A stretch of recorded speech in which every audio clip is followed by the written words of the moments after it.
Bom dia. Muito bem, bom dia. De verdade, como é que fala? Bom dia. Bom dia. Muito bem, eu queria agradecer a presença de vocês todos, queria agradecer a todos que estão colaborando tecnicamente para que tenhamos êxito nos estudos de hoje e de amanhã.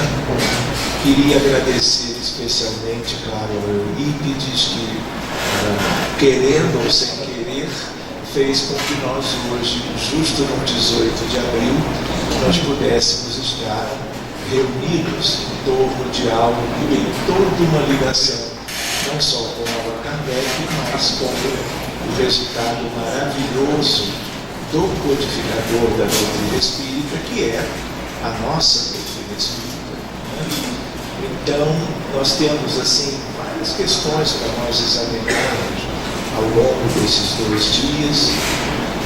Quero deixar também vocês todos muito à vontade para, no momento adequado, quanto a perguntas, questões, dúvidas, que vocês possam estar participando ativamente também.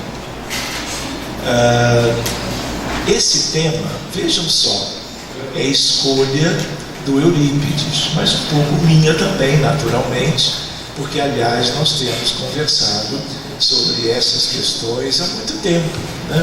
A ideia da divulgação da doutrina espírita. Mas reparem, o título é Mediunidade, Magnetismo e Espiritualidade.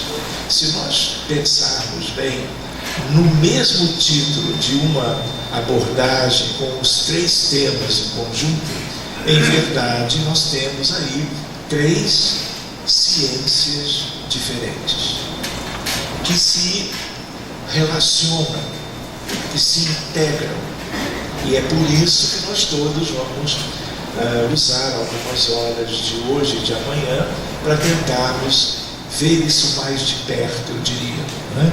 Então, mediunidade nós sempre tivemos no planeta Terra, uma questão universal. Mas é claro, depois do surgimento da doutrina espírita, que nós fomos podendo estudar essa ciência. Aliás, lembrando que a ciência espírita é a ciência da mediunidade. E nós fomos compreendendo melhor a partir dos estudos de Kardec e, sobretudo, a partir da publicação do 2º livro da série principal, como eu digo, que é o Livro dos Médiuns. Mas, depois da publicação da primeira edição desta obra magnífica, que inclui exatamente o 2º tema, que é o magnetismo, no sentido do magnetismo de pura expressão utilizada na obra citada por Allan Kardec. Nós vamos desdobrar isso depois, né?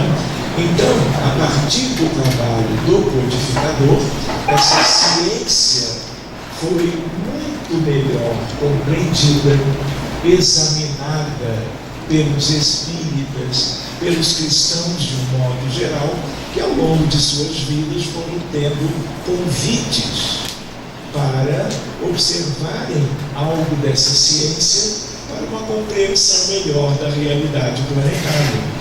Porque mediunidade é algo que diz respeito a todo mundo. Não me refiro necessariamente à mediunidade ostensiva, mas até esta tem a ver com o planeta inteiro. Eu me refiro à mediunidade sutil, à mediunidade intuitiva, que está presente na vida de todo mundo, mas de uma maneira discreta, de uma maneira pouco identificada ou reconhecida. Mas é próprio da natureza humana. E por que é próprio?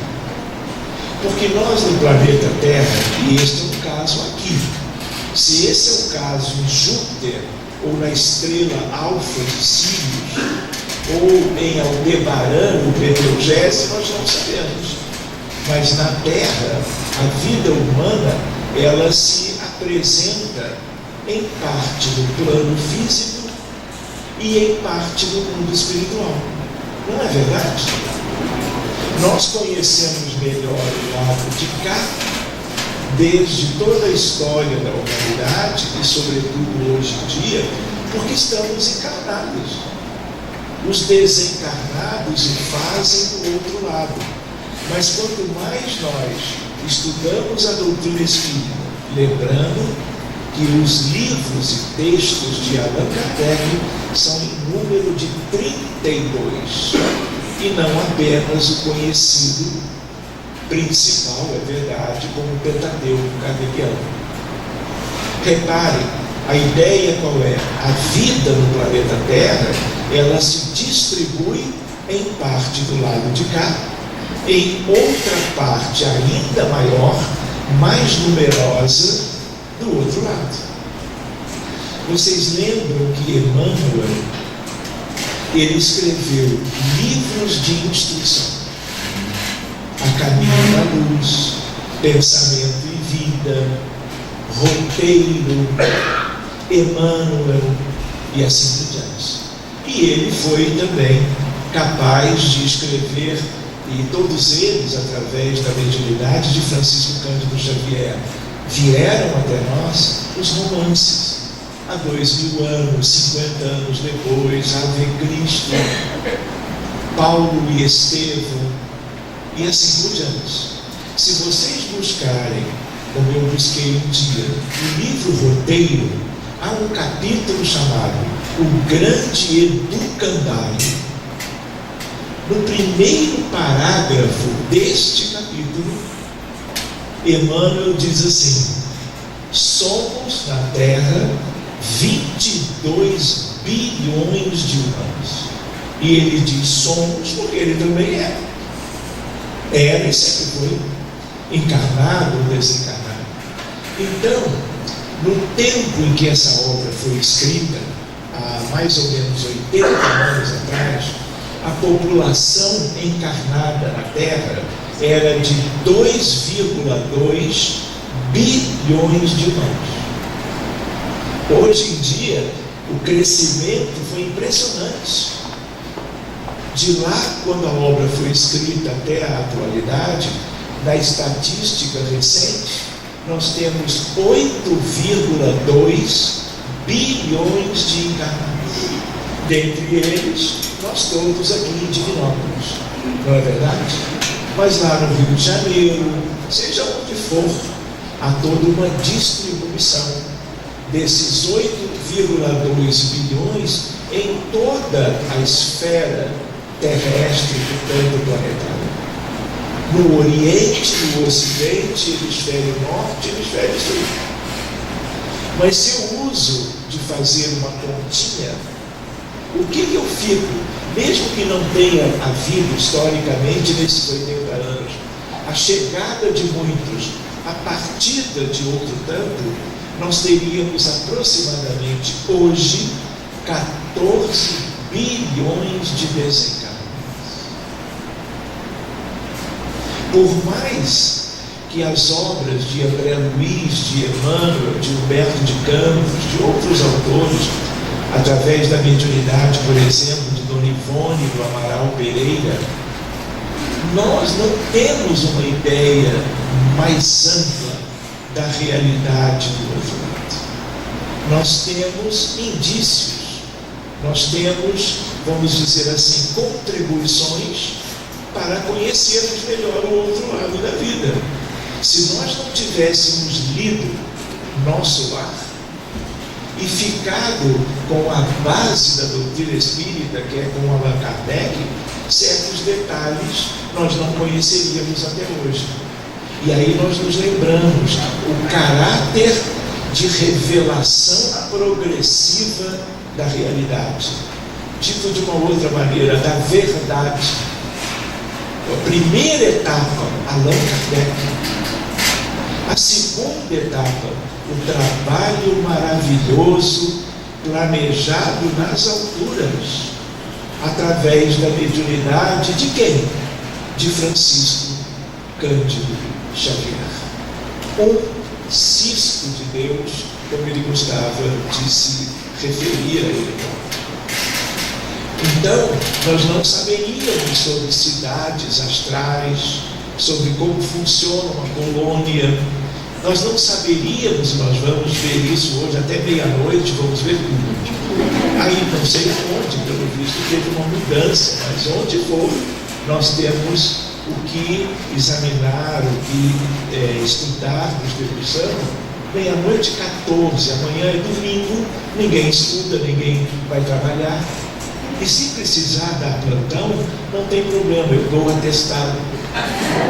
Libero numa coisa, eu tenho aqui várias folhas de versículo e trouxe o carimbo frente e verso, que é para ninguém ter problema depois na empresa. Então, a ideia para nós é a ideia de que o mundo espiritual da Terra, ele é numericamente muito significativo. De tal maneira que nós temos muito mais espíritos humanos do outro lado do que aqui. Essa ciência diz respeito a cada um de nós conhecermos melhor que mundo é este. Então, o outro aspecto desta questão é no sentido de,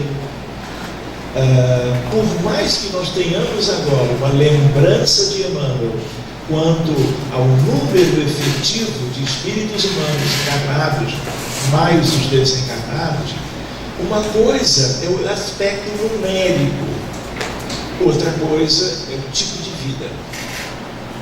Por mais que, de novo, o trabalho de Chico Xavier com esses autores desencarnados nos tenham trazido coisas maravilhosas para o nosso estudo, para o nosso entendimento, falta ainda muita coisa.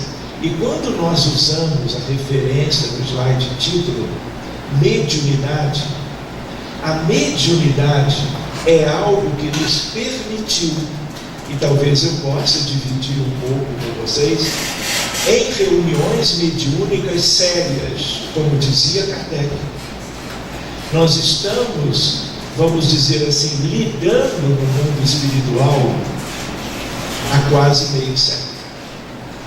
Porque filho de pais espíritas, meu pai e minha mãe se conheceram na juventude espírita de um centro espírita centenário de Porto Alegre, chamado Paz e Amor. Eram bem jovens, casaram, tiveram 4 filhos e eu sou caçulinha. Minha mãe me chamava de Serginho. E ela era mais baixinha, ela tinha que fazer isso para me apresentar, porque na altura eu já tinha 1,80 m. Depois eu ainda cresci um pouquinho.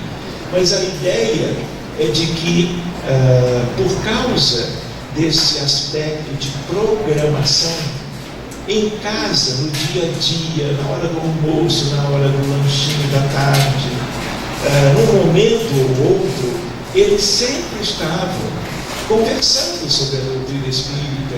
Minha mãe era médium, então ela contava histórias dos casos que vieram dos espíritos desencarnados, alguns trazidos para serem socorridos, e outros eram espíritos mais adiantados e traziam instruções.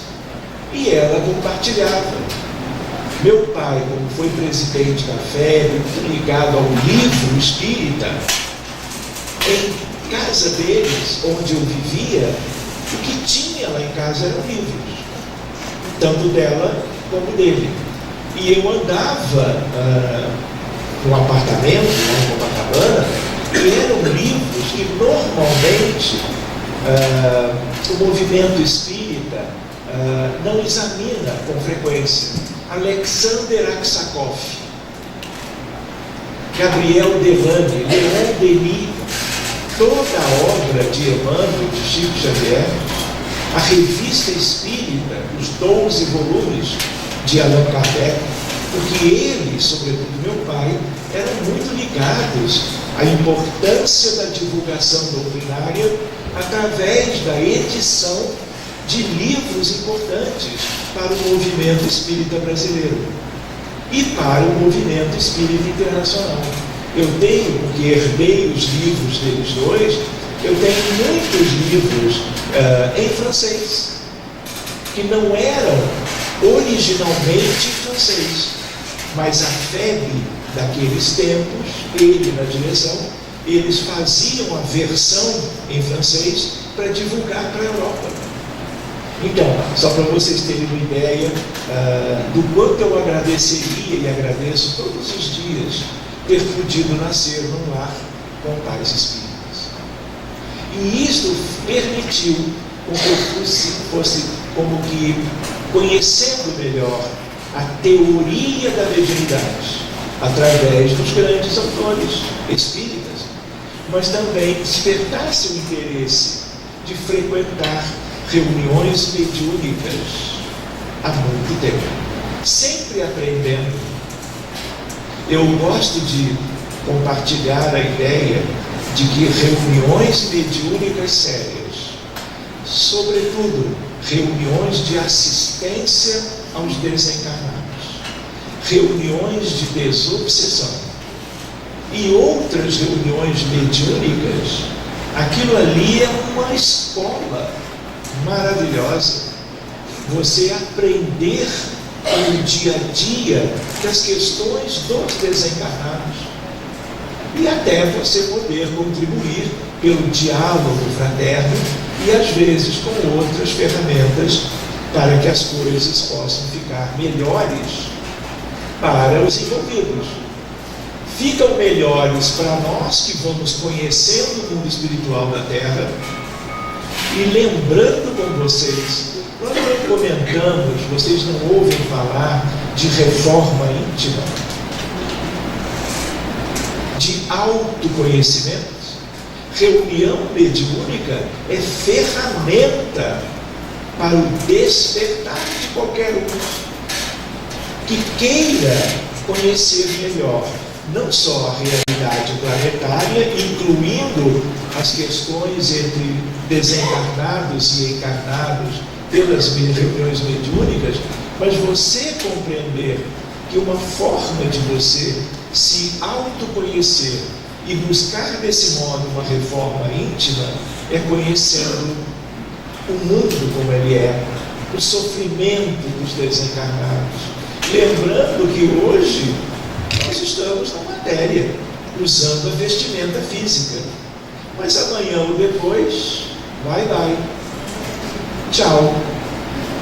Não é? O tempo da encarnação termina um dia. E outra coisa que o Espiritismo nos diz, já começou e já terminou inúmeras vezes. Essa é uma reencarnação. Nós temos milhares e milhares de anos indo e voltando, reencarnando, desencarnando e nascendo algum tempo depois, mais adiante, para empreendermos uma nova jornada reencarnatória. O processo evolutivo, que não é universal, estamos falando da Terra, para espíritos da condição como as nossas, o planeta ideal é este, senão nós não estaríamos aqui. E sendo aqui o nosso mundo ideal, próprio para quem seja compatível moralmente com um mundo semi-primitivo, também chamado de expiações e de provas, é aqui. E aqui as coisas são assim, vamos indo e voltando. Nós progredimos na erraticidade também. No mundo espiritual, você pode alcançar elementos maravilhosos para uma vida futura mais abrangente, mais rica de oportunidades evolucionárias. Mas, desde que você, desencarnando, você possa viver em lugares que são lugares prósperos.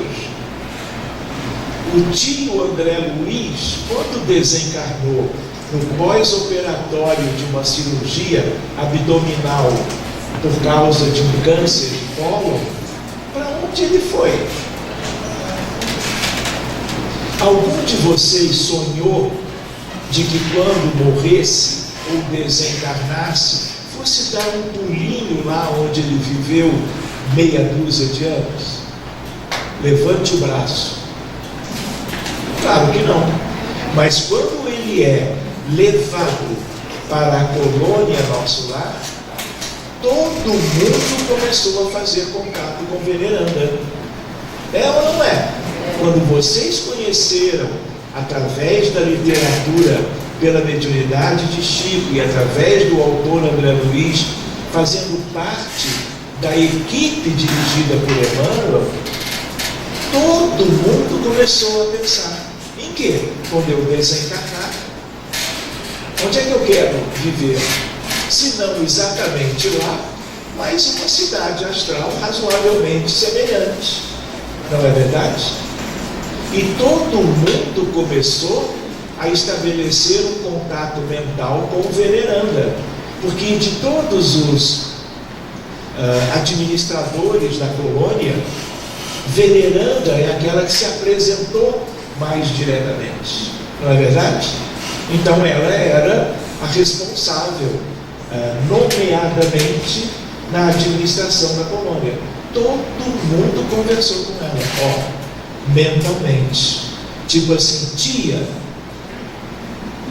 consegue um lugar para mim e para toda a minha família quando nós morrermos? Foi assim ou não foi?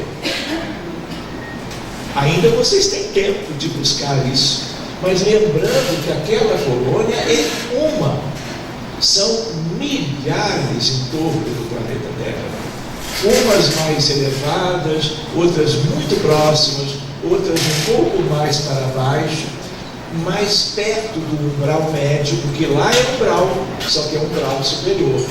Onde André Luiz viveu é umbral inferior, lá ninguém quer. Foram tantos os pedidos dos brasileiros, sobretudo, para quererem um lugar na colônia Nosso Lar, criou-se um problema. O número de pedidos, porque foram 3 milhões de exemplares do livro que foram adquiridos e supostamente lidos, mais 3 milhões viram filme. E veneranda não teve mais descanso. Todo mundo pedindo, por favor, de joelhos, teve de tudo. E aí, o que ela pôde fazer? Ela conclamou os engenheiros siderais. Tipo, olha, tem uma turma lá no Brasil, mas não só, que todos querem vir para cá. Como nós vamos fazer? Eles passaram meses examinando a região aquela para verem como ampliar a colônia. E eles disseram: olha, em função da equação espaço-tempo, em função do campo gravitacional da Terra e da estrutura massiva de Nosso Lar, não dá para ampliar muito. E aí criou-se uma dificuldade. Foi aí que pela primeira vez surgiu a ideia do puxadinho.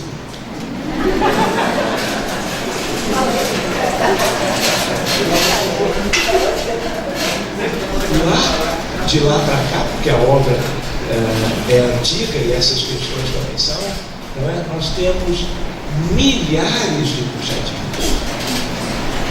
Vocês sabem o que é isso? Lá no Rio de Janeiro tem muito. A pessoa, por exemplo, um casal jovem, engravida, vai ter um neném, não tem emprego, ele ou ela, e aí vão, como vão fazer? Vão para um puxadinho, não é? Os pais dão um jeitinho, apertam daqui, promovem uma edificação pequena, mas do lado, e resolve o problema por um tempo. Então, todo mundo entendeu naquela altura que é melhor um puxadinho em Nosso Lar do que um mausoléu, uma mansão, um castelo. Não é verdade? Eu já tenho meio puxadinho feliz da vida, até com escritura. brincando de algo que é para a nossa reflexão. Eu só vou recordar com vocês uma ideia.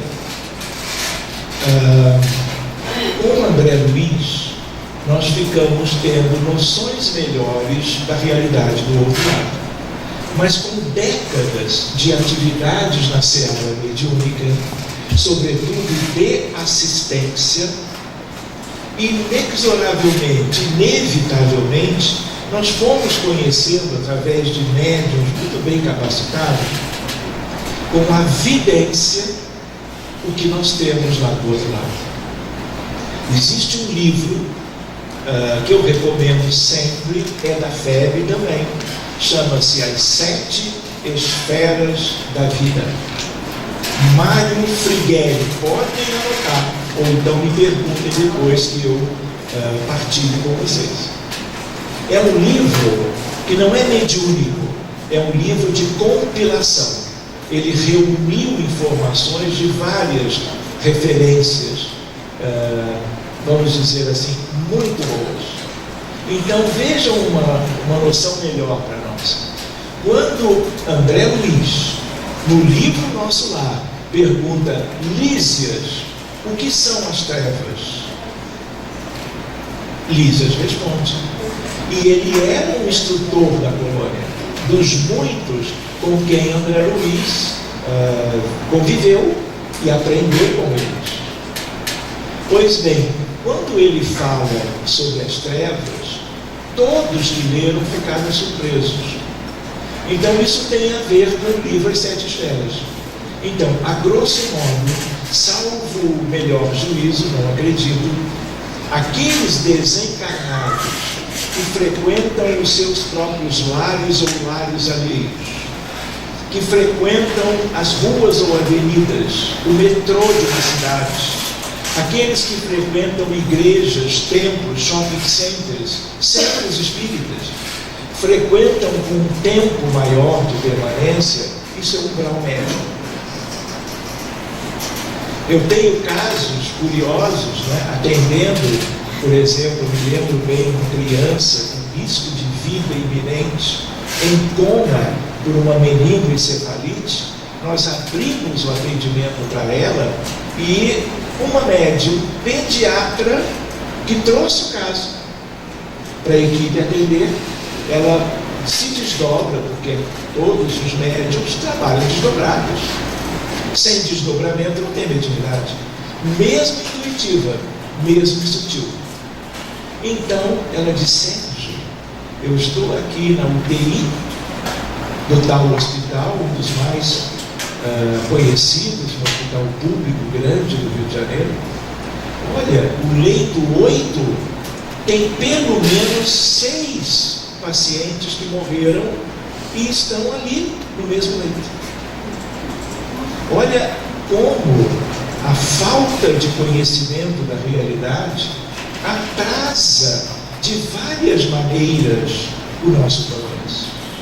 Então, antes de atender o caso daquela criancinha de risco de vida, nós usamos recursos que têm um pouco a ver com a motivação de eu ter buscado estudar a ciência mãe, que é a física, seja a física clássica e a física moderna, que inclui a mecânica quântica e a teoria da relatividade. Deus é físico, como às vezes eu gosto de lembrar, o que é a ciência pai ou a ciência mãe. Então, o que acontece? Nós usamos, vamos dizer, ferramentas, e antes de cuidar da criança, nós fizemos um cuidado para os nossos irmãos, a maioria inconscientes, desencarnaram e permaneceram, quase que empilhados nos mesmos leitos. Tem como nós ajudarmos? Claro, tem como nós ajudarmos em tudo. Só temos que ter as ferramentas adequadas. E aí, primeiro, eles foram tratados magneticamente, fluidicamente, por efeito de campo. Não foram casos em que eles vieram pela psicofonia com médium A, B ou C. Não precisa. Porque se fôssemos usar sempre então somente a psicofonia, você teria que se dedicar todo o tempo de cada reunião, teríamos filas de espíritos atrás de cada médium. Vem um diálogo, vem outro diálogo. Não é assim. O diálogo é sempre maravilhoso, acolhedor, pertinente, mas quando o número de espíritos enfermos necessitados é maior, nós temos ferramentas próprias para uma agilização do benefício para todo mundo. E nós nunca interrompemos aquela abordagem até que o último, verificados pelas médiuns videntes, tenham sido levados para o alto, para postos de auxílio, para lugares de acolhimento em esferas mais altas. Então, uma reflexão para nós e para o futuro: é válido essa abordagem do livro As Sete Esferas? Pois bem, umbral médio, vamos dizer, nós estamos aqui, somos 100 pessoas. Além de nós que nos vemos sem mediunidade, quem tem vidência vê mais 500. Desencarnados, aproveitando a presença de vocês, ligados a qualquer um de nós, necessitados, aflitos, que vêm na instituição, mesmo adaptada, porque esta é um espaço público, né, de governo, ainda assim ele foi todo preparado para a manhã de hoje. De tal modo que eles vêm aproveitar o ensejo de reflexões sobre o mundo espiritual também. Porque se nós estamos falando de mediunidade, magnetismo e espiritualidade, nós estamos lidando com algo que é tanto do lado de cá como do lado de lá. Por isso que a mediunidade é uma coisa universal. Olha o tamanho da população terrestre encarnada hoje e olha o tamanho, numericamente falando, da população de desencarnados. Todos, absolutamente todos, são importantes. Então, André Luiz foi para onde? Umbral inferior. Quando André Luiz sobe por merecimento, prece, inspiração da sua mãe, ele vai para o nosso lar, umbral superior. Se eu for examinar para baixo, você tem como Lísias, quando ele pergunta, porque André ouvia falar, perguntou para o instrutor. E aí ele disse: olha, é o lugar mais escuro e onde existem um sem número de espíritos com as maiores dificuldades. E ele, Lísias, falava com o entendimento que ele, como instrutor da colônia, já possuía, mas ele não sabia tudo, ele não conhecia tudo, de tal maneira que ainda para baixo das trevas, didaticamente, por uma questão vibratória, por uma questão de frequência mental em hertz, você tem treva superior, perto do umbral inferior, treva média e treva inferior. Aí alguém podia pensar: chega, acabou. Não. Aí vem as regiões abissais. Nas reuniões mediúnicas sérias, em que determinados grupos vão trabalhando, tentando ajudar as pessoas com problemas médicos sérios, e entrando em dramas coletivos, recentes ou antigos, que levaram à desencarnação com grande sofrimento, você dedica o espaço da reunião mediúnica para atender os desencarnados.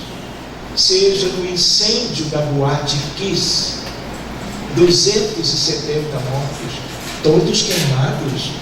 Vocês pensam, imaginam que quando as pessoas morrem dessa forma, seja uma pessoa, seja um coletivo maior ou menor, Em seguida, horas depois, estão todos bem? Foram todos resgatados pelos benfeitores? É o contrário. Há uma ideia de estagnação. Então, todo centro espírita, toda casa de caridade que procure desenvolver equipes mediúnicas para além daquelas reuniões mediúnicas mais padronizadas, em que o dirigente, por causa do atendimento fraterno, acolhimento fraterno, naquela semana reuniu 12 pacientes que vieram se queixar de seus problemas e o atendente achou que era para levar para a reunião mediúnica.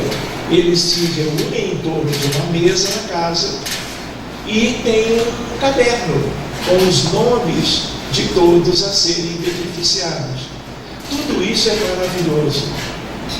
Qualquer espírito que possa ser resgatado, ajudado, liberto, em favor dele ou deles e em favor daquele que estava sofrendo aquela investida, aquele processo de influenciação prolongada, todos se beneficiam, mas para certos contextos. Há uma outra dinâmica que talvez amanhã nós possamos conversar, porque amanhã nós vamos contar casos reais, ilustrativos de uma nova medicina. E para essa nova medicina existir, ela é espírita. Então é preciso o conhecimento da mediunidade, do magnetismo, para que essa medicina possa ser cada vez mais útil no mundo inteiro, e não só agora, mas no futuro como um todo. Então, meus amigos, reparem, umbral médio, aqui ó, umbral inferior, exemplo André Luiz, mas tem no mundo inteiro. Todas essas camadas ou esferas, elas são em toda a geofísica da Terra, seja na Austrália, seja no México, seja na Rússia, seja no Uruguai, em qualquer lugar. Divinópolis, aqui é umbral médio. Se você tivesse evidência, você olha para baixo, umbral inferior, trevas, superior, médio, inferior e regiões abissais. O que é delicado de lembrar é que as regiões mais populosas da vida do além-túmulo são as esferas escuras e tristes, onde demoram-se bilhões de nossos irmãos que não compreenderam o sentido da evolução espiritual de cada um. Mas tem um lado também para nós logo nos apegarmos. Nosso lar e todas as colônias em torno do mundo, terra, umbral superior. Aí vem uma esfera mais alta para cima, aqui em Divinópolis também. Se você, em qualquer cidade, você fixa uma reta, você tem as esferas para baixo e as esferas para cima. Para vocês se animarem, porque até então era tudo muito triste, a ideia qual é? A ideia é arte, cultura e ciência. É a mais alta depois do umbral superior. Quem dirige é Leonardo da Vinci, que é ligado à cultura, que é ligado à ciência, amor e caridade. Ele, por outorga de Jesus.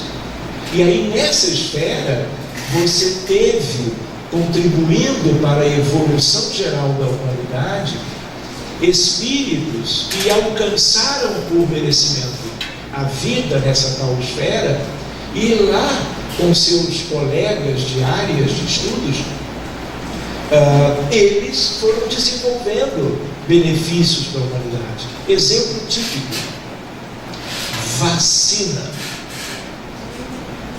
Vacina é um projeto divino. Contando com quem? Com aqueles que pudessem cientificamente trabalharem no seu desenvolvimento. Quem é o pai da vacina? Ganha uma caixa de bombons suíço ou belga de tamanho médio. Quem é o pai? Podia ser mãe. Quem é o pai da vacina? Luiz Pasteur. Hipócrates. Hipócrates. Eu só esqueci de dizer que quem fica aí dando palpite errado é quem traz o bombom. Amiga, estou vendo, e aí estamos no sábado de manhã. Eu estou vendo que a minha mala, ela vai voltar mais cheia para casa do que como ela veio. Mas um palpite, ou ideia, ou Galeno na Itália e Roma, não. Esses são pais da medicina. Mas Galeno é muito antigo, Hipócrates é muito antigo. Outra oferta de bombom. Quem me disser qual é o primeiro médico da história da Terra?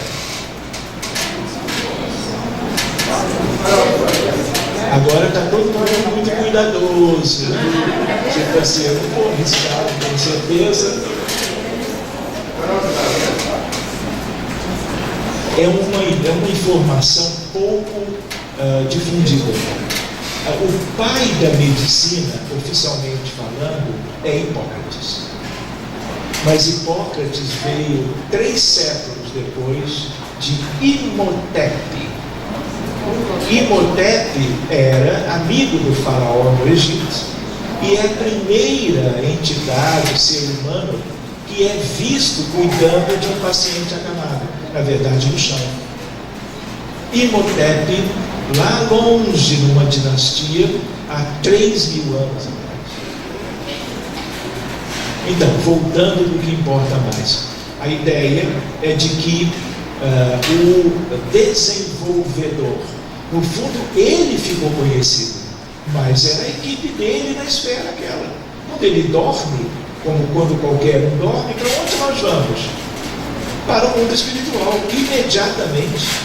E vamos, precisa, porque se fôssemos usar sempre então somente a psicofonia, você teria que se dedicar todo o tempo de cada reunião, teríamos filas de espíritos atrás de cada médium.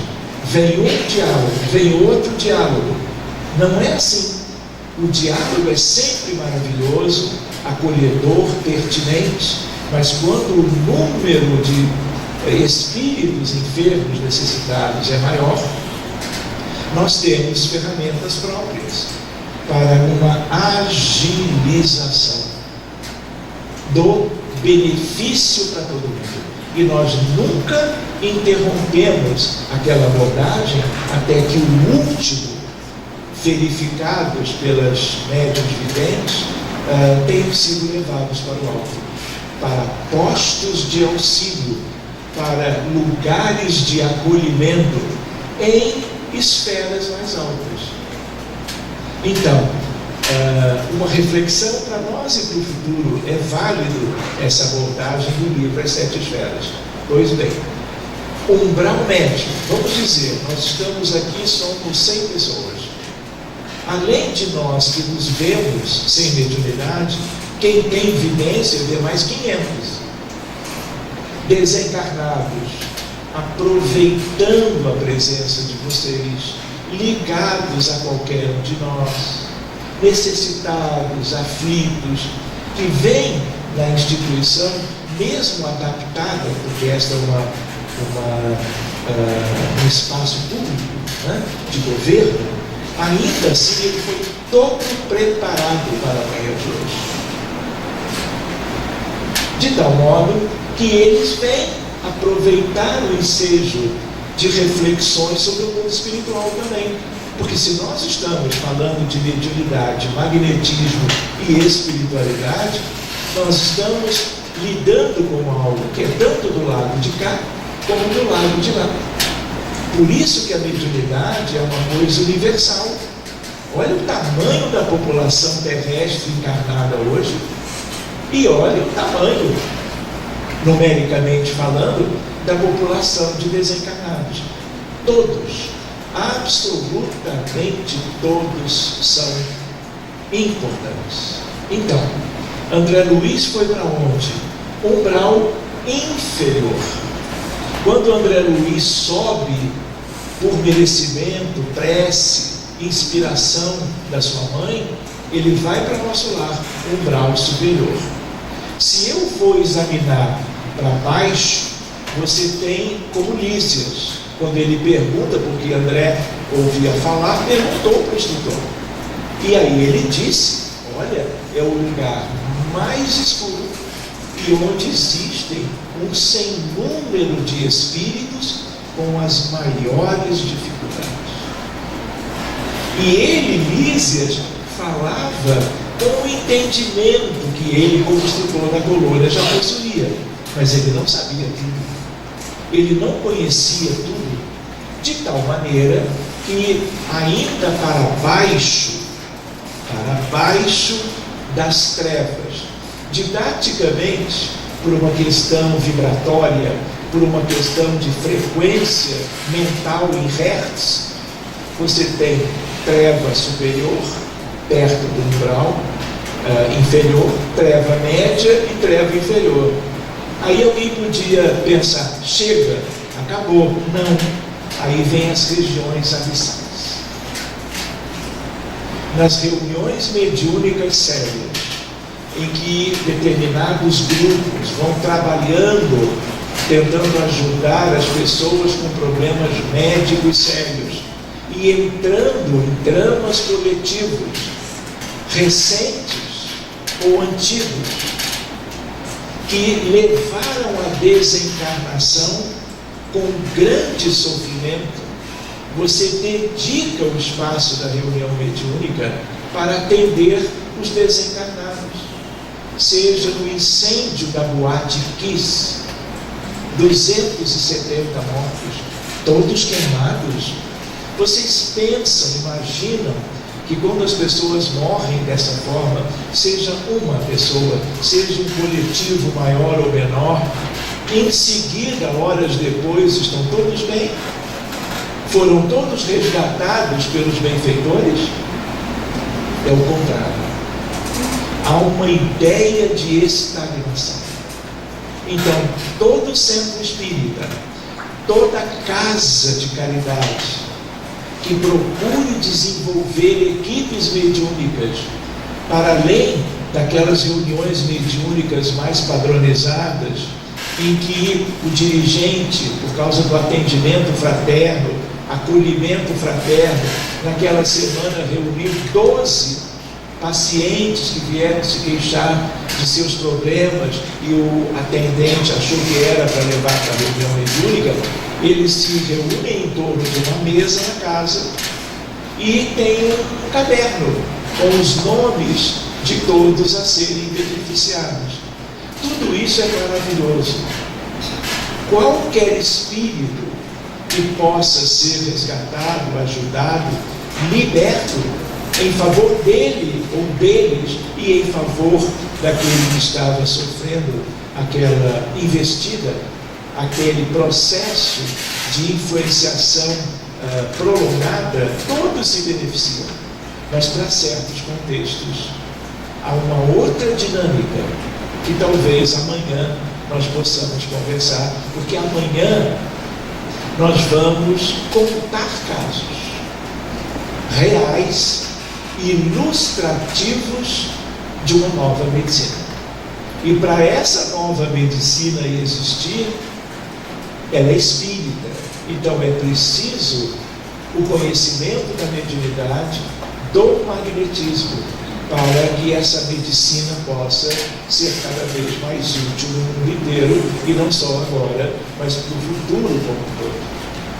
Então, meus amigos, reparem, umbral médio, aqui ó, umbral inferior, exemplo André Luiz, mas tem no mundo inteiro.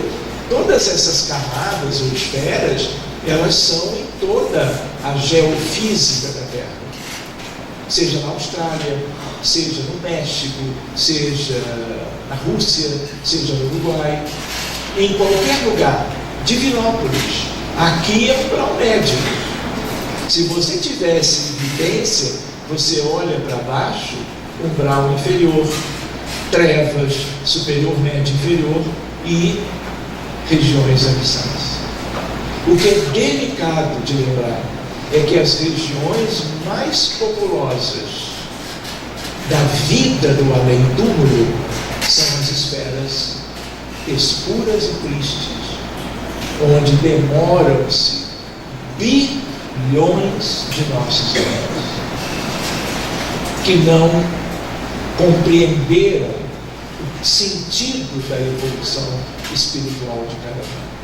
Mas tem um lado também para nós logo nos apegarmos.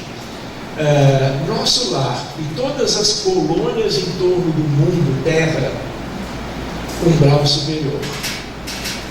Aí vem uma esfera mais alta para cima, aqui em Divinópolis também. Se você, em qualquer cidade, você fixa uma reta, você tem as esferas para baixo e as esferas para cima.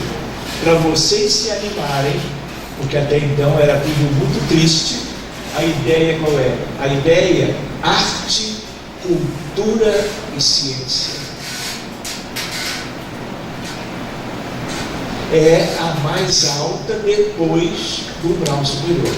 Quem dirige é Leonardo da Vinci, que é ligado à cultura, que é ligado à ciência, amor e caridade.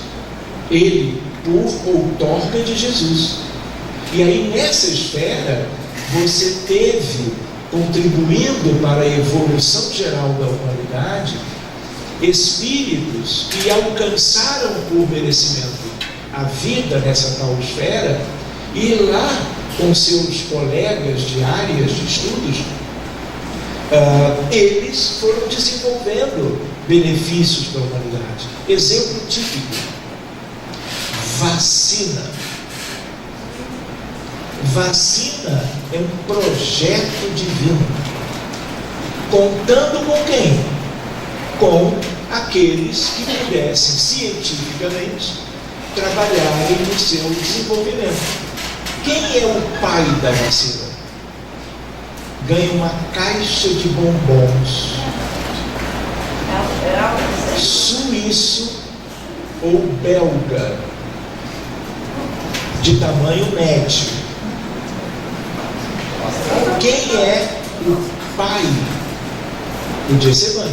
Quem é o pai da vacina? Luiz Pasteur. Hipócrates. Hipócrates. Eu só esqueci de dizer que quem fica aí dando palpite errado é quem traz o bombom. Amiga, estou vendo, e aí estamos no sábado de manhã. Eu estou vendo que a minha mala, ela vai voltar mais cheia para casa do que como ela veio. Mas o palpite, ou ideia, ou Galeno na Itália e Roma, não. Esses são pais da medicina. Mas Galeno é muito antigo, Hipócrates é muito antigo. Outra oferta de bombom: quem me disser qual é o primeiro médico da história da Terra? Agora está todo mundo muito cuidadoso. Tipo assim, eu não vou arriscar, tenho certeza. É uma informação pouco difundida. O pai da medicina, oficialmente falando, é Hipócrates. Mas Hipócrates veio 3 séculos depois de Imhotep. Imhotep era amigo do faraó no Egito e é a primeira entidade, ser humano, que é visto cuidando de um paciente acamado, na verdade no chão. Imhotep, lá longe numa dinastia, há 3.000 anos atrás. Então, voltando para o que importa mais, a ideia é de que o desenvolvedor, no fundo, ele ficou conhecido, mas era a equipe dele na esfera aquela. Quando ele dorme, como quando qualquer um dorme, para onde nós vamos? Para o mundo espiritual, imediatamente. E vamos, porque cada um tem um lugar. Tem uns que sobem, tem uns que melhores. Tem uns que nem saem. Oi? Tem uns que nem saem, ficam lá na cama. Por questão de se preservar, eu não vou a lugar nenhum, vou ficar aqui mesmo. Né? Mas então, a ideia qual é? A ideia é de que o nome dele é Eduardo Jenner, em inglês, no tempo da varíola. E no tempo da varíola, como não tinha vacina antivariólica, que se desenvolveu depois, mas começa com ele. 300 anos atrás, mais ou menos. E aí, era a época que os europeus, os ingleses, crianças morrendo de varíola. Vocês nunca viram isso? Por quê? Porque a população planetária é vacinada contra a varíola. Ai de nós, se não tivéssemos a vacina. Exemplo, a antivariólica. E aí, o que ele faz? Os vizinhos dele morriam. Ele, como médico, ele tem uma ideia completamente inesperada. Ele vai numa senhora que tinha lesões nas mãos e tira com a ponta, como se fosse uma ponta de uma caneta antiga daquelas que escrevia bonitinho, caneta tinteiro, lembra disso? Não é do meu tempo, mas eu lembro da história. E aí ele inocula aquela pontinha numa pústula de varíola, quando não tinha remédio também. Não é só a questão da vacina. Não existe medicamento contra a varíola, vamos dizer assim. Mas não seria tão necessário hoje, por causa das campanhas de vacinação desde a infância. Primeira infância, segunda infância e assim por diante. E aí o que acontece? Ele inocula no braço do filho.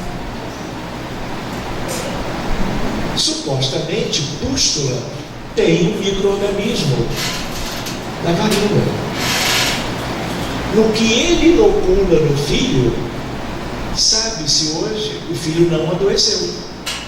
E ele, com essa inoculação, desperta o sistema imunológico do filho, e o filho fabrica imunoglobulinas contra o vírus, se defende muito bem e passa ileso dessa estratégia.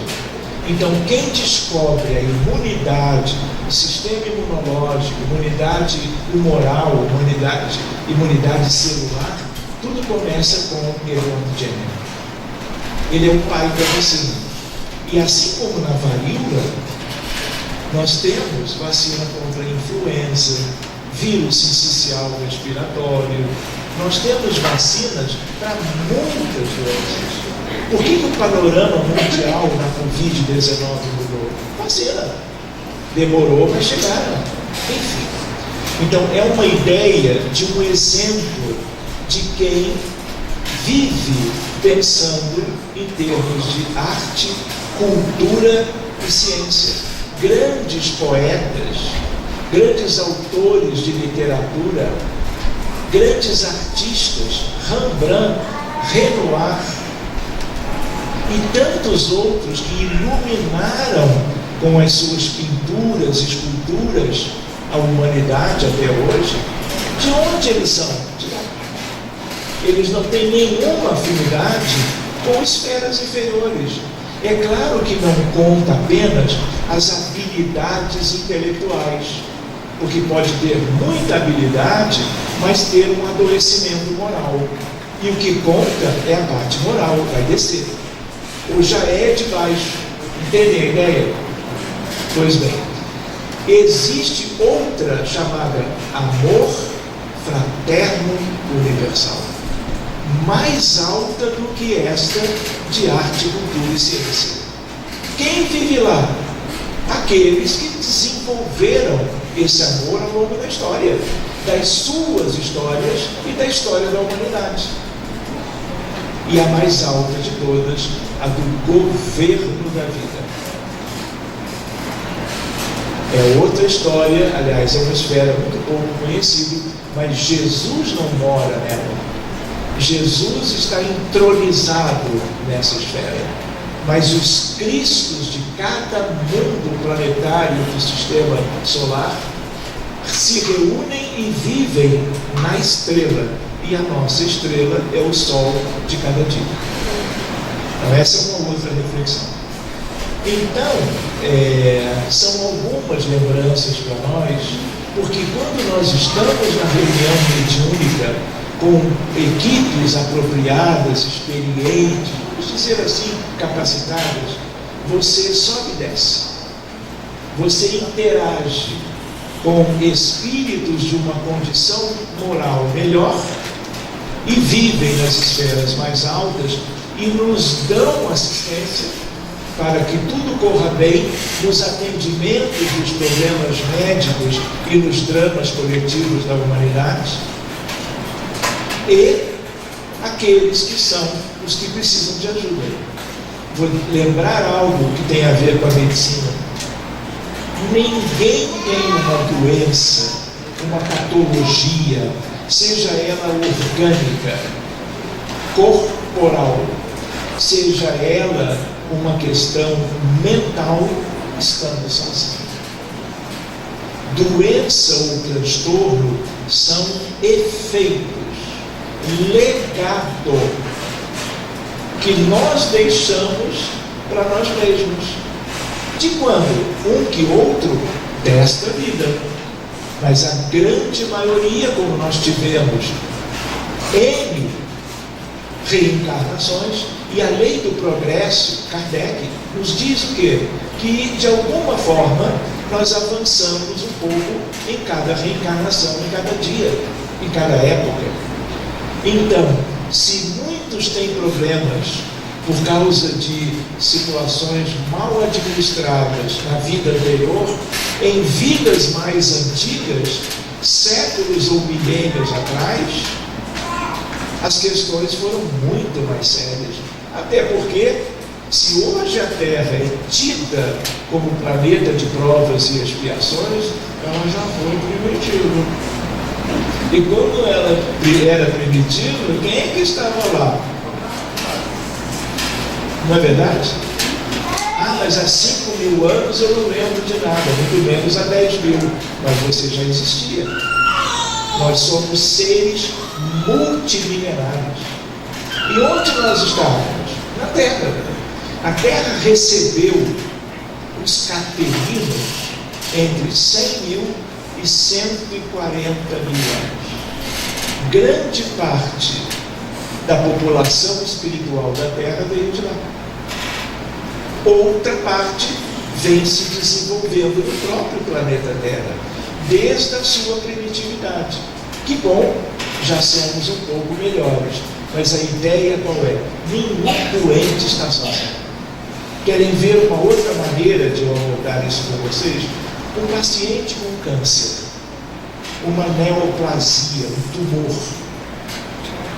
seja do órgão que for, fígado, estômago, mama, ovário, próstata, cérebro, pulmão, seja qual for a localização, o que acontece? Você recebe essa pessoa na casa espírita e aí você leva para a reunião mediúnica, porque você aprendeu que tem algo pendente historicamente na vida desse paciente. E é essa pendência kármica histórica que está por trás das doenças de agora.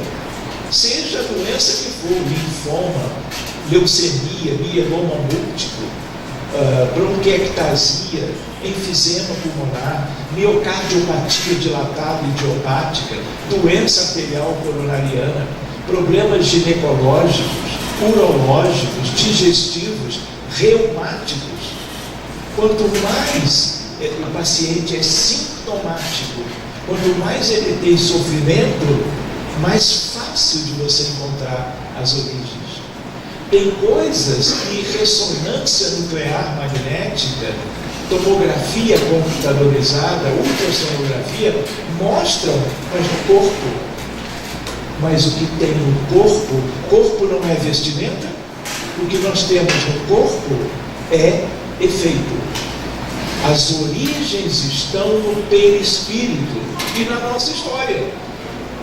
Os médicos olham os perispíritos dos pacientes, só se ele raramente tem mediunidade de evidência, mas em geral ele não envolve isto na sua abordagem diagnóstica, nem na sua abordagem terapêutica. Então, qual é a ideia? A ideia de que o corpo e o cérebro, no caso dos transtornos mentais, depressão, ansiedade, autismo, TDAH, bipolaridade, síndrome do pânico, esquizofrenia, dependência química, tudo isso é efeito. Nós geramos isso. Então, buscar ansiolítico, buscar antidepressivo, buscar a ajuda dos colegas da medicina acadêmica é maravilhoso. Essa medicina evoluiu muito, mas se nós temos ferramentas, e o dia 18 de abril, ele também aí tem todo o seu significado. Por quê? Porque o trabalho de Kardec, ele trouxe o Consolador. E é consolador em vários sentidos, tanto de medicina curativa, como de medicina preventiva. Vocês lembram do livro Nosso Lar? Vale bombom agora. Caixa dupla. Posso fazer a pergunta? O que é que eu deixo para semana que vem? Mande por WhatsApp. Vamos fazer um grupo nosso aqui, brincando um pouquinho. Então, o que acontece? O que eu ia perguntar mesmo? Isso, livro Nosso Lar. Se vale bombom, só pode ser essa a questão. Num domingo, veneranda, uma das ministras, faz uma palestra para toda a colônia, tarde de domingo. Quem estava trabalhando assistia a veneranda por telões, que naquela época lá do outro lado já existia. Quem podia ia assisti-la, vamos dizer, presencialmente. Qual foi o tema que veneranda escolheu para falar para a colônia inteira num momento, eu diria, solene do calendário da colônia?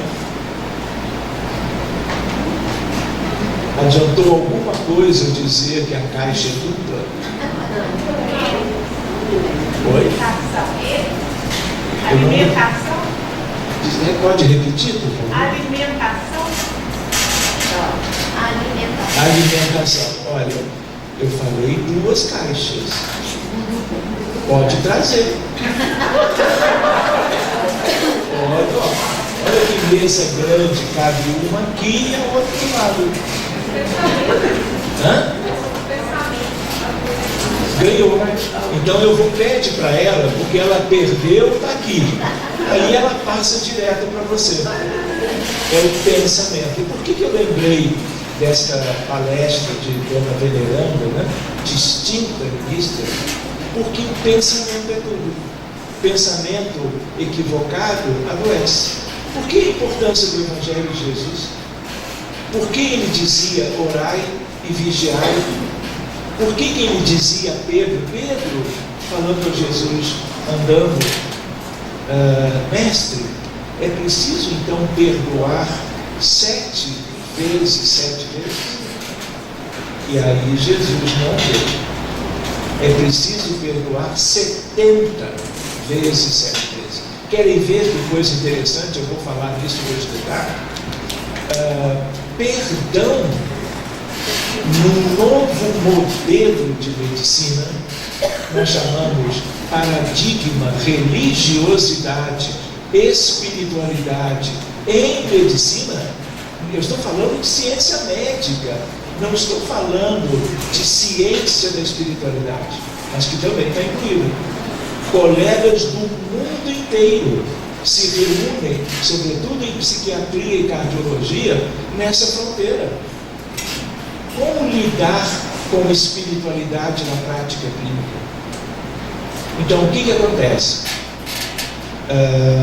Esse tema é um tema cada vez mais relevante.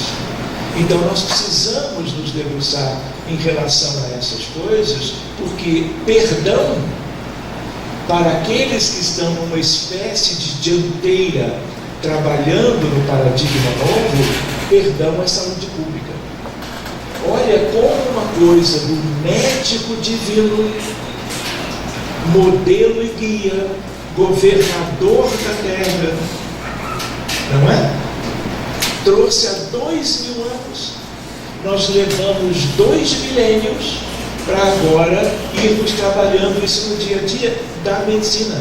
Ele, o médico sublime, o educador divino, propondo para nós uma mudança nas nossas condições espirituais, morais, mentais, afetivas, emocionais, para um futuro melhor e mais feliz.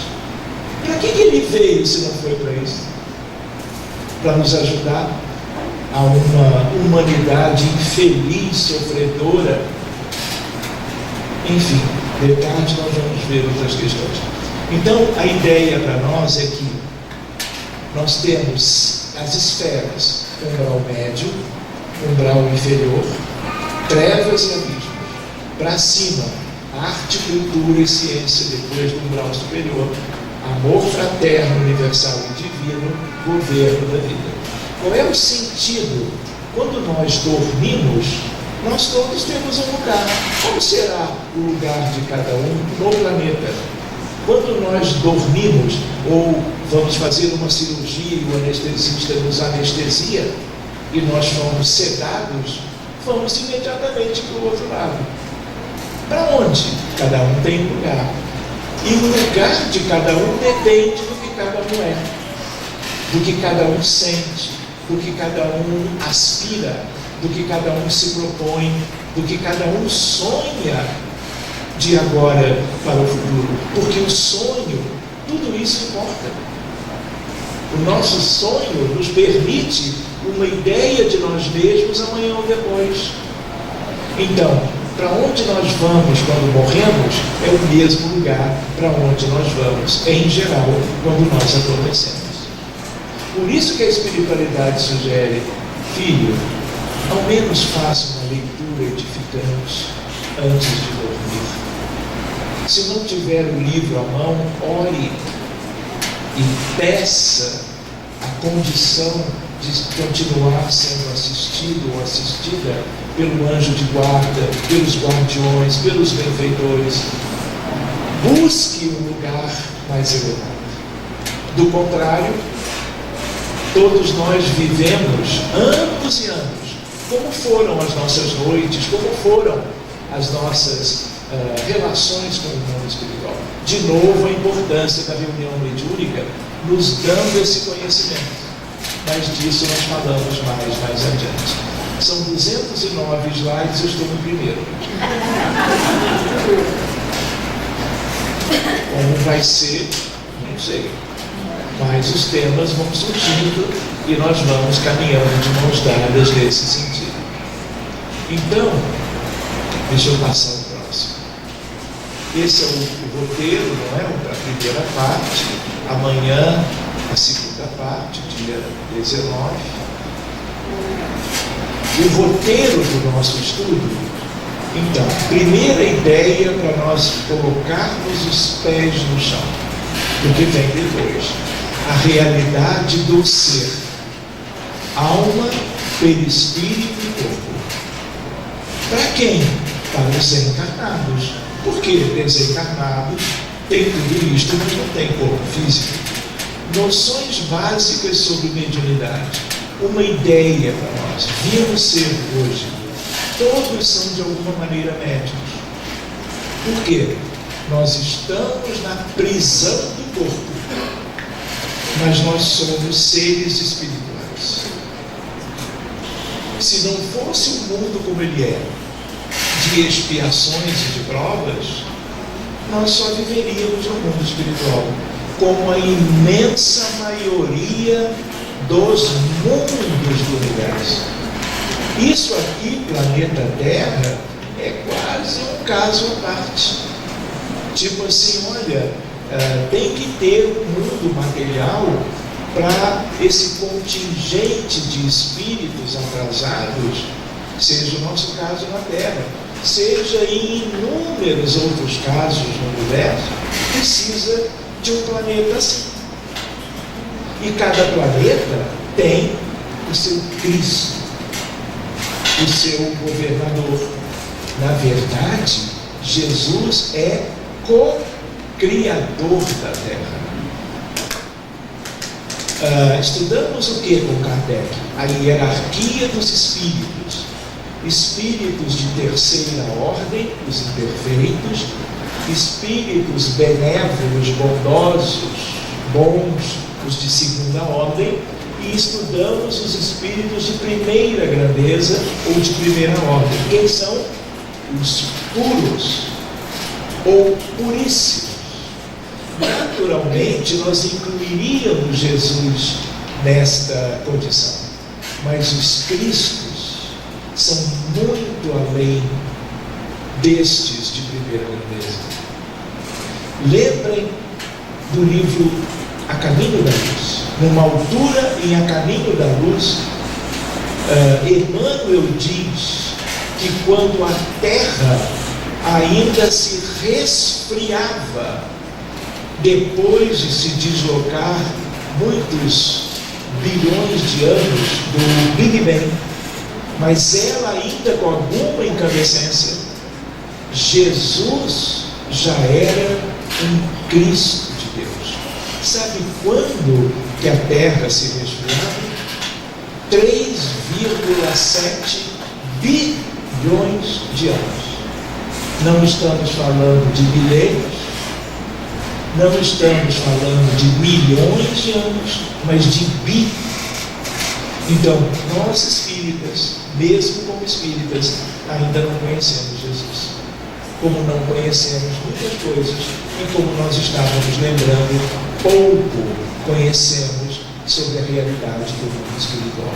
E por que isso é importante? Porque nas reuniões mediúnicas sérias, se você tem equipe preparada, você se depara com aqueles relacionados aos doentes graves ou moderados, de qualquer problema médico, pediátrico, da adolescência, da vida adulta, da geriatria, da ginecologia, de todas as áreas. Então, há uma medicina sendo descortinada à nossa frente e que tem a ver com algo que é o centro espírita, a doutrina espírita, que poderá nos conduzir para uma prática segura, cujos resultados mudam completamente a história do paciente. Quanto a questões básicas da mediunidade, lembramos, mediunidade é universal. Lembramos também de algo além disso, a ideia de que todos, de um certo modo, encarnados, são médicos. Uns mais conscientes, porque espíritas ou de outras crenças, onde a mediunidade também faz parte. Mas a ideia é de que essa mediunidade precisa ser estudada, conhecida. Não foi por outra razão que o próprio codificador usou da sua vivência, experiência, ele junto do Espírito de verdade. O Espírito de verdade, que é Jesus, esteve com Kardec. Kardec ficou assombrado com o que ele dizia. E ninguém sabia o nome daquele espírito que falava coisas tão maravilhosas. E um dia, Allan Kardec não resistiu. Mas qual é o vosso nome? Quem sois? O próprio Allan Kardec não resistiu e perguntou quem era aquela entidade. E aí Jesus, de uma maneira muito querida, ele diz: para ti eu me chamo verdade. É o Espírito de verdade. Enfim, então reparem, nós todos temos que estudar essas coisas. Assim como em medicina você tem no mundo, Brasil, Estados Unidos, Reino Unido, disciplinas, matérias ou obrigatórias ou optativas de espiritualidade. As melhores é Harvard Medical School, Duke University, Cambridge, Oxford. E aqui no Brasil, em qualquer das capitais, você tem. Por quê? Porque o paradigma novo da medicina junta o antigo, ilumina o antigo e ele é todo espiritual. E nós vamos ver amanhã casos que mostram o resultado, que é o que todo médico pode crer, pode esperar para que o seu paciente tenha uma melhor evolução. Então, existe mediunidade sutil e mediunidade ostensiva. Se uma pessoa recebe uma psicofonia, é uma mediunidade ostensiva. Se ela escreve uma carta consoladora, como Francisco Cândido Xavier escrevia, ele é um excelente modelo de médium ostensivo. Mas existem aqueles que até podem escrever páginas de livros, estão mediunizados, mas é uma mediunidade sutil, de tal maneira que ele ou ela, médiums, sabem o que estão escrevendo. Às vezes parece até que são eles próprios ou elas que estão escrevendo. Então, como diz no livro próprio, os fenômenos podem ser os chamados fenômenos psíquicos. Fenômenos psíquicos podem ser anímicos e mediúnicos. Tudo é bom. Se é anímico, é o encarnado que está escrevendo ou falando alguma coisa. Se é mediúnico, é porque mais ou menos nitidamente tem um médium, o espírito assistindo. E às vezes até assinando quem possa ser. Algo para vocês irem assim numa expectativa fraterna. Eu vou ler para vocês uma ou duas ou três mensagens recentes. Acredito que amanhã de manhã, para vocês terem uma ideia de algo que são temas relevantes do nosso estudo de hoje, de amanhã, e que, a pedidos ou espontaneamente, a espiritualidade nos trouxe através de médium A, médium B ou médium C. Então, de novo, fenômenos psíquicos, anímicos e mediúnicos. Fenômenos mediúnicos, sutis ou ostensivos. Então, estas coisas são básicas. Então, vamos adiante, porque esse ainda é o número 2, são 100 anos. Então, vejam, o estudo e o exercício da mediunidade curadora. Reparem, mediunidade curadora no sentido ostensivo. O que é isso? Uma pessoa está enferma, com problema de um tumor, com problema de uma síndrome, por exemplo, lúpus eritematoso sistêmico disseminado. É uma doença autoimune, irreversível, progressiva, podendo gerar nefropatia, cardiopatia e vários outros problemas, e sobretudo as articulações são atingidas. Enfim, o grupo de trabalho, tendo alguém que é médium de cura. O que é médium de cura? É aquele que tem fluidos no sentido do ectoplasma. Só que o ectoplasma todos têm. O ectoplasma é a essência do duplo etérico, que pertence ao homem físico encarnado, é do corpo. Mas Essa estrutura é rica de fluidos, de moléculas sãs, como o próprio Kardec rotulava.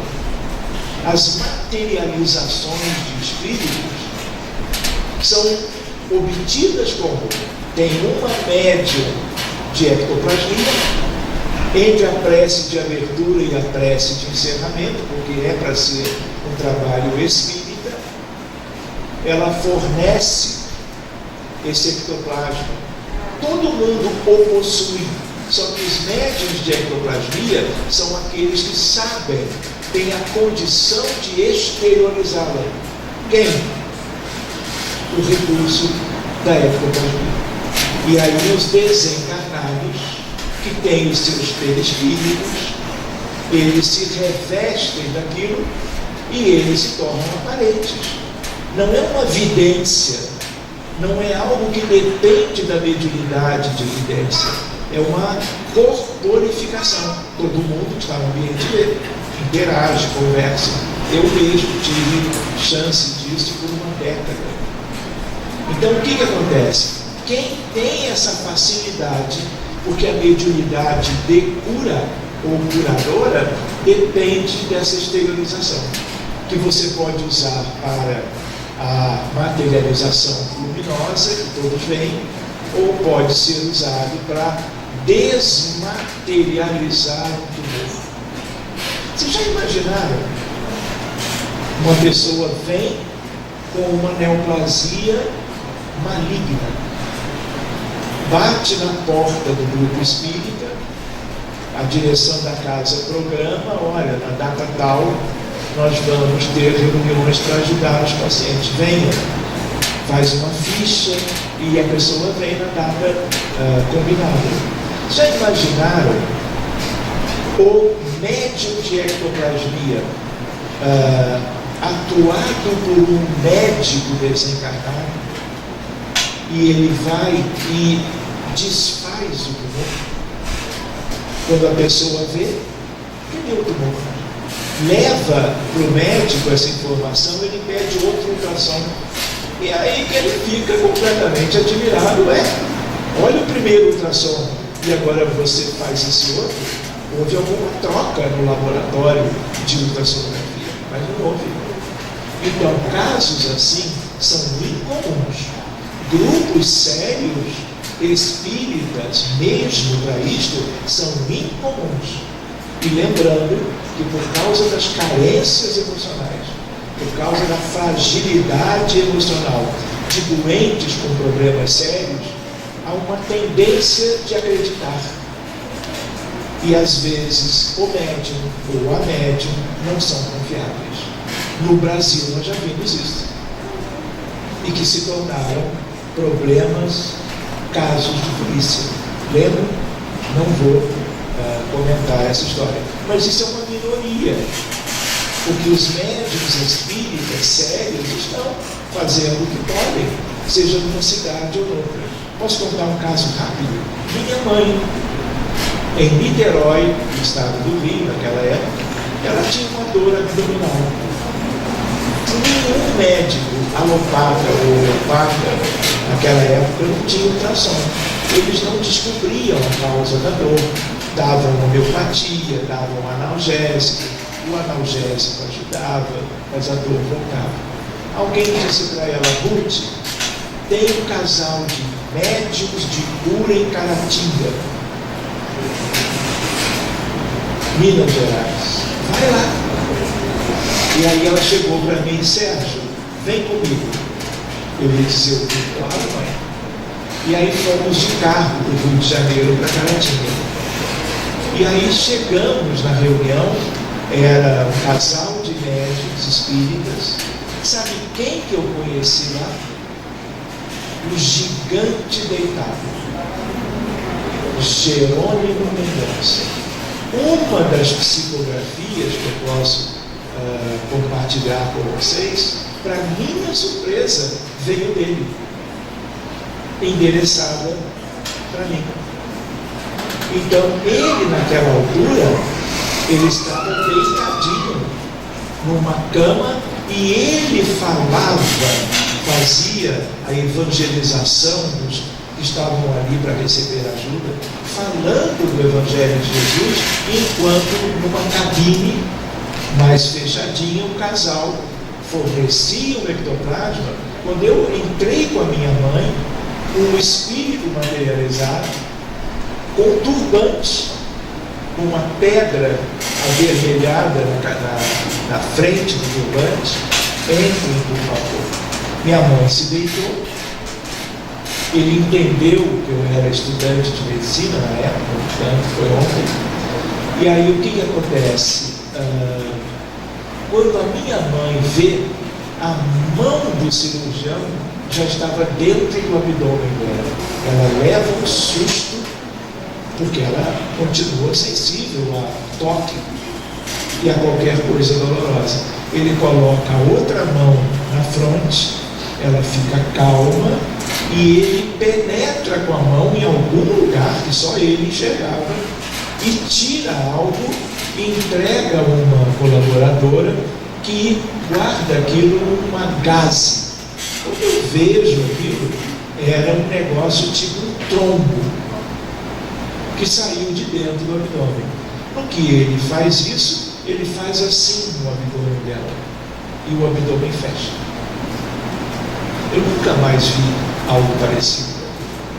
Claro, num centro cirúrgico convencional, mas aí eu misturi que faz e a sutura que fecha. Enfim, ela passamos a noite no quarto de hotel e pegamos o carro de volta da pessoa que nos trouxe, de volta para casa no Rio de Janeiro, no Niterói. Minha mãe nunca mais teve dor de abdômen. Era aquele aspecto que ninguém ficou sabendo o que era e como havia surgido, que era tipo um corpo estranho em algum lugar do abdômen. E era ele que desencadeava o sintoma de dor na minha mãe. É só para vocês terem uma ideia de que há uma diversidade, mas mediunidade de ectoplasmia autêntica, verdadeira, como todas devem ser, é incomum. Mediunidade de efeitos físicos.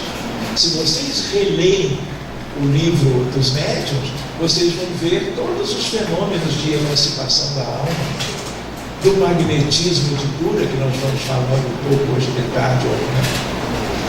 Então, exercício da mediunidade curadora, outro tipo, não é ectoplasmática, é a reunião de desobsessão. Porque a reunião de desobsessão com equipes próprias, elas são curadoras. Você cura ou ajuda, encaminha, acolhe os desencarnados ligados ao lúpus, ligados à esquizofrenia, ao autismo, à depressão com ideação suicida. Você ajuda medicamente nessa abordagem mediúnica, espírita, o mundo espiritual. O que tem mais no mundo espiritual são colônias com hospitais, escolas, cursos de tudo, mas em planos mais elevados, porque a realidade mais numerosa, a luz do sol não penetra. O umbral inferior não penetra.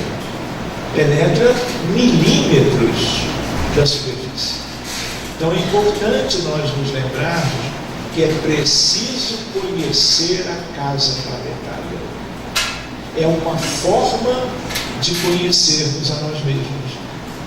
O caminho, a ferramenta é a doutrina espírita e é o trabalho mediúnico. Muito bem. Fenômenos psíquicos, lembram? Anímicos ou mediúnicos? Os dois importam. Não confundamos animismo com mistificação. Animismo é válido. É a alma do encarnado apresentando, trabalhando, fazendo algo de útil. Mistificação é outra coisa. É uma coisa falsa, equivocada e não pode ser permitido.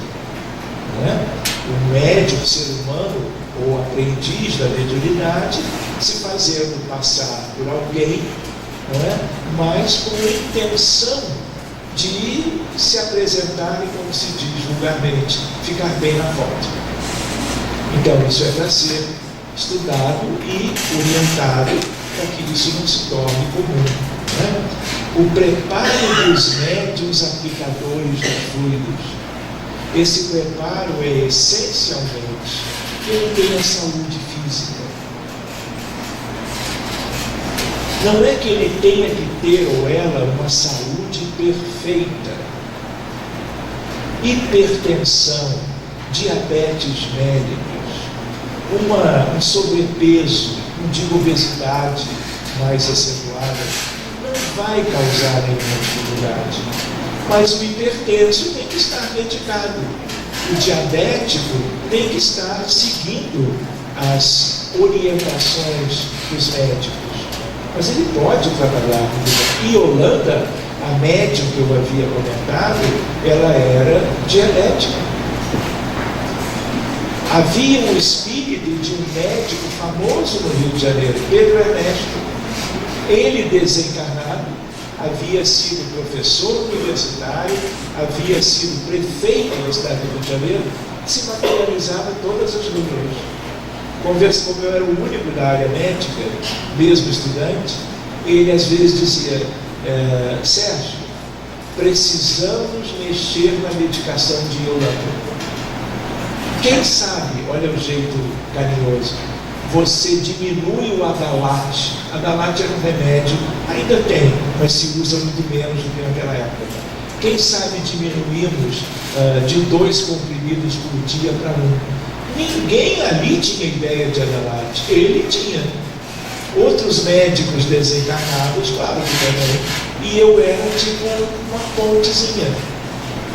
Porque eu tinha contato direto com a Yolanda, fisicamente.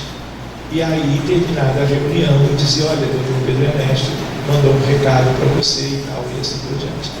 Então, esse preparo é no sentido de saúde física, saúde mental, conhecimento doutrinário, o melhor conhecimento possível, para que tudo favoreça para a vida toda, uma vez começando a atividade mediúnica, que aquele médium vai fazer tudo direitinho para o melhor resultado, que é o que todos queremos, desencarnados e encarnados, a partir daquela equipe com os tais médicos.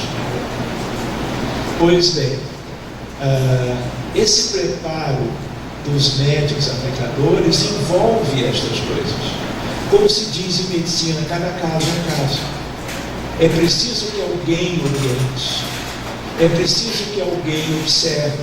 Para isso tem os diretores da instituição, tem os que cuidam daquele trabalho naquela instituição. Então é um processo. É como eu costumo dizer, uma equipe mediúnica, seja com que feitio, com que atividade for, hoje ela tem perfil. Daqui a 2 anos, ela tem que estar melhor. 2 anos de estudo, 2 anos de vivência, 2 anos de confraternização e amizade entre os integrantes da equipe. Tudo isso é importante. Tudo isso traz uma base sólida para um bom resultado. Não é só o resultado que importa. É claro que ele importa muito. Mas o que importa? A vida, a convivência, a ideia de um grupo familiar que esteja também convivendo por outras questões, em que um possa ajudar os demais e todo mundo ir para frente. Então, lembrando, nós vamos ver outros detalhes mais adiante. Agora são 11h05. Eu pergunto: que tal uma pausa de 6 minutos e meio? Já está passando. Ou então, se vocês preferirem, eu vou direto até meio-dia. Tá, eu acho que... O que vocês acham? Pausa. Pausa instituída. Olha lá, estou botando no cronômetro.